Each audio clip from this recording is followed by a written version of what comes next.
Vous connaissez le petit Bouba. Le petit Bouba qui traîne avec le frère colonel Frontal à l'avenir Kennedy.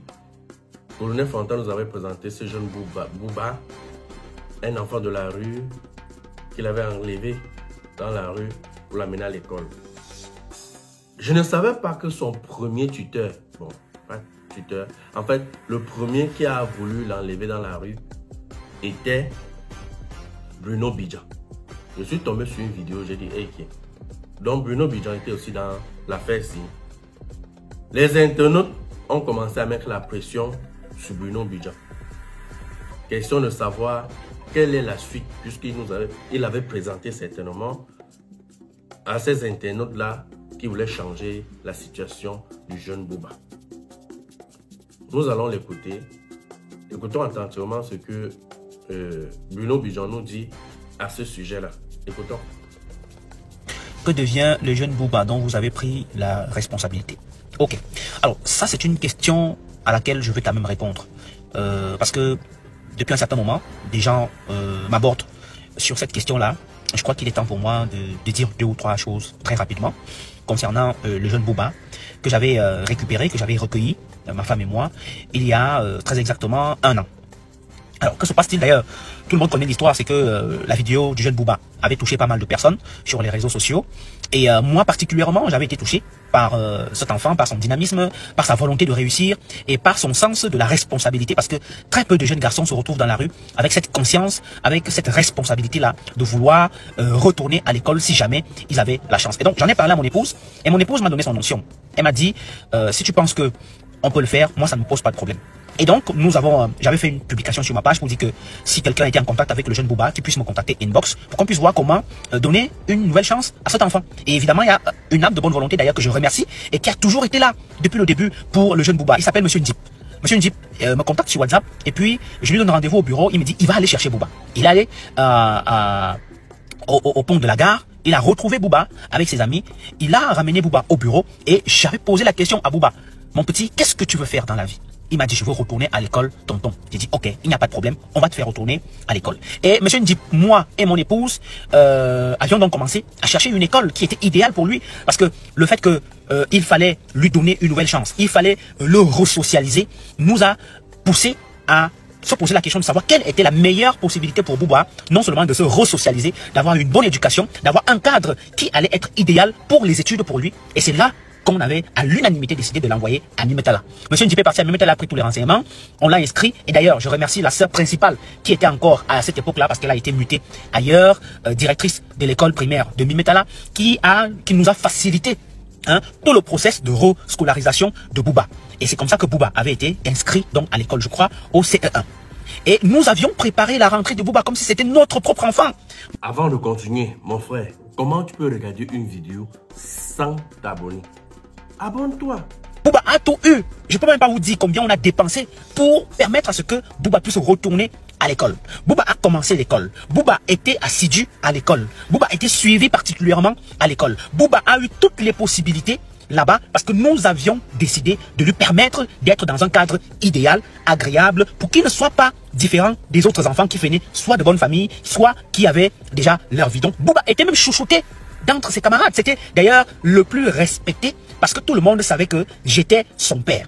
Et donc on y allait régulièrement, mon épouse et moi d'ailleurs. Certains ont dû voir les images qui ont circulé, qu'on faisait poster, parce que on voulait montrer que Bouba avait retrouvé le chemin de l'école, que Bouba avait une famille. Nous avions décidé de recueillir cet enfant et de le chérir comme si c'était le nôtre. Alors, il s'est passé des choses. Vous le savez, je ne vais pas revenir sur ça. J'ai eu des difficultés. J'ai été incarcéré pendant 6 mois. J'ai pratiquement passé, je crois, 3 semaines au 7. Donc, j'ai été privé de liberté pendant 7 mois.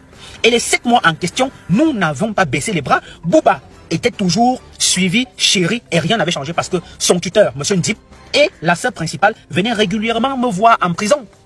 Et chaque fois qu'ils venaient me voir, on faisait le point sur l'éducation de Bouba. Et je leur donnais le nécessaire pour continuer à suivre Bouba. Bouba ne manquait de rien, tout ce que Bouba voulait, on achetait. Tout ce que Bouba voulait, on achetait.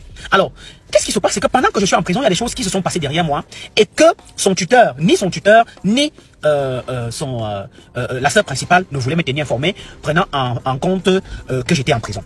Et donc, pendant que j'étais en prison, je me rappelle, peut-être il me restait 1 mois, son tuteur est venu me parler, il me dit que non, il y a quand même, on a l'impression que Bouba a encore une certaine dépendance vis-à-vis des stupéfiants. Donc il fallait qu'on trouve une possibilité pour une désintoxication. D'ailleurs, j'avais adhéré à cette idée-là, je lui ai donné de l'argent, on l'a amené au centre Pasteur. Et quand il est revenu, il m'a dit que on avait quand même donné des assurances, que ça allait changer, et que, je peux pas vous mentir, entre-temps, Bouba travaillait très bien à l'école.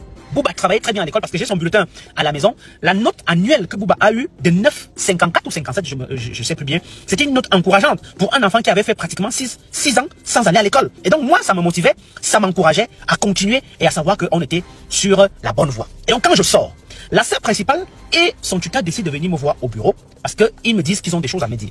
Et quand je les reçois, ils me disent que vraiment Bruno, on n'a pas voulu t'inquiéter quand tu étais en prison, mais voilà la situation. Bouba a très souvent fugué lorsque nous étions lorsqu'il était à l'internat.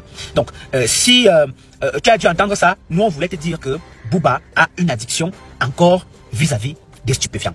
Il quittait, il fuguait de l'internat, il partait à l'avenue Kennedy, il faisait une semaine là-bas, il fuguait de l'internat, il partait pendant les grandes vacances au stade d'Insimalène, il volait les sacs des mamans là-bas, il faisait ci, il faisait ça. Bref, je ne veux pas entrer dans les détails parce que pour moi, c'est pas le plus important. C'est un enfant qui a connu des moments difficiles. C'est normal que de temps en temps, il ait envie d'aller retrouver ses amis dans la rue. C'est normal que de temps en temps, il ait une addiction vis-à-vis de la drogue. Pour le soigner, ça n'allait pas prendre un an. Et moi, ma femme et moi étions conscients de cela. Et donc, je leur dis, ok, la sœur, comme tu n'es plus affecté, comme tu n'es plus en fonction à Mimetala, et que tu es affecté ailleurs, et que où tu pars, il n'y a que des filles qui sont acceptées là-bas, nous on va trouver une autre solution à Bouba. On va trouver une autre solution à Bouba. Et la solution c'était quoi? C'était que j'avais vu beaucoup d'amis m'avaient parlé de Bétamba lorsqu'on avait décidé d'envoyer Bouba à Mimetala. Donc j'ai décidé d'envoyer son tuteur à Bétamba pour aller se renseigner sur qu'est-ce qu'il faut pour qu'on puisse envoyer Bouba là-bas. Parce qu'il lui fallait un cadre où il allait être concentré, où ça n'allait pas être la ville, où il n'allait même pas avoir envie de quitter ce cadre-là pour aller ailleurs. Parce que ses amis, ou alors l'avenue Kennedy et autres allaient être loin de lui. Monsieur Ndjibé est parti, il a pris les renseignements, on a monté le dossier au niveau de la délégation départementale du ministère des Affaires sociales. On a accepté d'accueillir Bouba. Et j'ai fait venir Bouba à mon bureau, je lui ai dit voilà, on va te changer d'école, tu vas aller à Bétamba. Et comme tu m'as dit que tu veux aussi apprendre la mécanique, tu vas faire en même temps l'école et tu vas apprendre la mécanique parce qu'il y a toutes ces possibilités là-bas pour ceux qui connaissent Bétamba. Ils sont durs, mais tous les enfants qui entrent là-bas ressortent redressés. Et moi, l'objectif était que Bouba puisse faire minimum 2 années là-bas pour qu'en sortant, on puisse lui trouver donc une école qui allait lui permettre de pouvoir continuer. Et pendant qu'on y est, la semaine qu'on devait envoyer Bouba à Bétamba, il me dit qu'il est chez une maman. Je lui dis non, il faut qu'on lui prenne une chambre dans un hôtel pour qu'il puisse rester là-bas le temps qu'on faisait son dossier et qu'il puisse retourner, donc qu'il puisse aller à Bétamba. Pendant qu'on y est, on me dit que il y a une vidéo de Bouba qui circule sur les réseaux sociaux ou dans la rue, où quelqu'un l'a récupéré. D'ailleurs, j'ai dit merci à ce gars qui m'avait contacté, je me rappelle, pour la récupération de Bouba et qui avait décidé donc maintenant de s'occuper de lui. Donc voilà un peu comment moi, j'ai décidé d'enlever mes mains dans cette affaire. Mais je ne peux pas être dans un processus où je veux donner une éducation à un enfant qui se retrouve dans la rue, il me raconte les bêtises et je le retrouve dans la rue. Donc moi, j'estimais qu'il fallait que j'enlève ma main là-dessus. J'en ai parlé à mon épouse. Mon épouse m'a dit bah c'était ta décision. D'ailleurs, je remercie la personne qui a récupéré Bouba et j'espère qu'aujourd'hui il a une éducation. Et Bouba a la volonté d'aller à l'école. Donc il faut l'encourager d'aller à l'école. Moi j'ai fait ma part. Maintenant quelqu'un d'autre a pris la relève. Je ne peux que lui souhaiter bon courage. Et si je peux faire quelque chose, je n'hésiterai pas. Tu dois